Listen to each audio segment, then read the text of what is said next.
పెన్షన్కేమో ఇది ప్రభుత్వ పెన్షన్లకి ఏడాదికోసారి మనం బతుకున్నామని సర్టిఫికేట్ తీసుకురావాలి.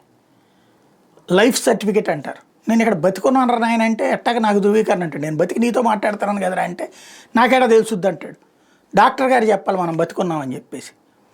అట్లాగా ఆ సర్టిఫికేట్ ఇస్తే కానీ రావు. అదే ఓటర్ ఐడీలు వచ్చేటప్పటికి మనిషి చచ్చిపోయినా ఓటు అట్లాగే ఉంటుంది. తీసేయడానికి ఆత్మ వచ్చి తీపించదు కదా, లేదా ఫ్రెండ్స్ వచ్చి తీపించరు కదా, లేదా బంధువులు వచ్చి మావాడి ఓటర్ ఐడి ఇదండి తీసేయండి అన్నారు కదా.